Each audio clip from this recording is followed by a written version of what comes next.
রেস্টুরেন্টে যাব। এই ঝিরঝিরে বৃষ্টিতে কিছু ফ্রাই খেতে খুব ইচ্ছে করছে, কিন্তু এই বৃষ্টি তো থামেই না। তাহলে কি করা যায়? চলুন একটু ফ্রিজে গিয়ে দেখি কি আছে। ব্যাস, ফ্রিজে গিয়ে পেয়ে গেলাম কয়েকটা চারাপোনা।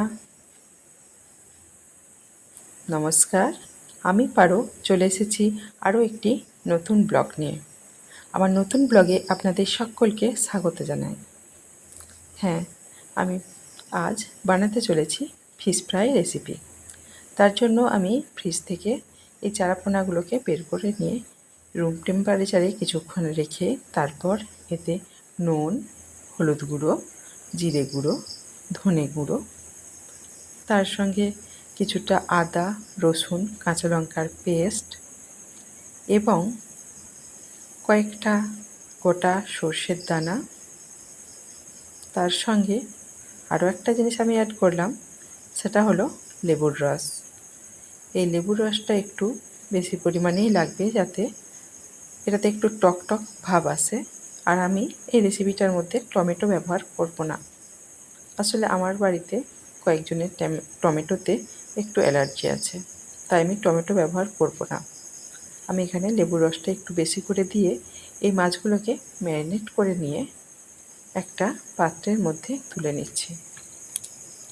এরপর আমি আবারও একটা পাত্র নিয়ে তার মধ্যে 2 চামচ পরিমাণ বেসন আর 1 চামচ পরিমাণ চালের গুঁড়ো দিলাম। চালের গুঁড়ো দিলে ব্যাপারটা একটু ক্রিস্পি হয়। তার মধ্যে দিয়ে দিলাম একটুখানি কালো জিরে। এবার এগুলোকে খুব ভালোভাবে মিশোতে থাকলাম। অন্যদিকে গ্যাস জ্বেলে দিয়ে তার উপরে একটি পাত্র বসিয়ে বেশ কিছুটা পরিমাণ সর্ষের তেল আমি গরম করতে দিলাম। তেলটা এদিকে গরম হোক, আর ওদিকে আমি আরেকটু কাজ বাকি আছে সেটা সেরে নিই। বেসনের মধ্যে দিয়ে দিলাম একটুখানি পেঁয়াজ কুচি। এবার ওই বেসন আর চালের গুঁড়ির মধ্যে ম্যারিনেট করা মাছগুলো দিয়ে বেশ ভালোভাবে কোট করে নিলাম।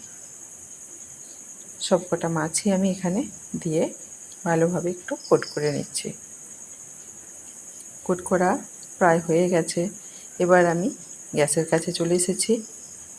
তেলটা গরম হয়ে গেছে, তাই তেলটাকে আমি এই প্যানটার চারিদিকে ভালো করে একটু মাখিয়ে নিচ্ছি। এবার আমি মাছগুলোকে একে একে এই গরম তেলের মধ্যে ছেড়ে দেব। সবকটা মাছকেই আমি এখানে দিয়ে দেবো, কেননা প্যানটা একটু বড় ছিল, তাই সবকটা মাছই এখানে ধরে গেল। দেখুন, আমি কিন্তু এখানে অনেকটা করে তেল দিইনি, মানে আমি এখানে ডিপ ফ্রাই করছি না। হ্যাঁ, তবে ভাববেন না যেন যে ডিপ ফ্রাই করছি না তো মাছগুলো কাঁচা থাকবে, সে ব্যবস্থাও আছে। তার জন্য আমি এই সর্ষের তেল যেটা ছিল প্যানের মধ্যে, সেটা ভালোভাবে যতটা পারা যায় মাছের মধ্যে আমি মাখিয়ে নিলাম। এবার এগুলোকে একটা ঢাকা দিয়ে দিলাম। তার কারণ হচ্ছে মাছগুলো ভেতর থেকে যেন ভালো করে সেদ্ধ হয়ে যায়। ঢাকাটা খুলে নিয়ে দেখলাম কিছুক্ষণ পরেই যে মাছগুলো ভালোভাবে সেদ্ধ হয়ে গেছে, আর একটা দিক ভালো করে ভাজাও হয়ে গেছে।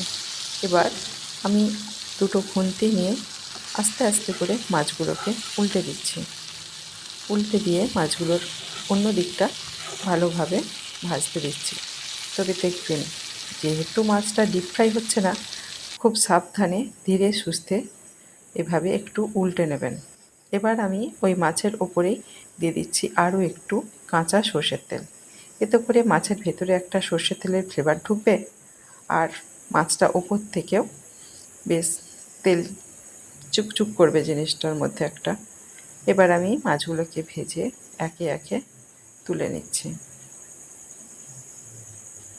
সবকটা মাছকে তুলে নিলাম। দেখুন, তেল কিন্তু আমার খুব বেশি লাগেনি, এখনও কিন্তু বেশ কিছুটা পরিমাণ তেল প্যানে রয়ে গেল। এখন দেখুন মাছগুলো কতটা ক্রিস্পি হয়েছে। কি, মাছের শব্দ শুনেই মনে হচ্ছে তো মাছটা বেশ সুন্দর হয়েছে। চেষ্টা করলাম বাড়িতেই একটু রেস্টুরেন্টের স্টাইল আনতে। কেমন হয়েছে কমেন্ট করে জানাবেন কিন্তু।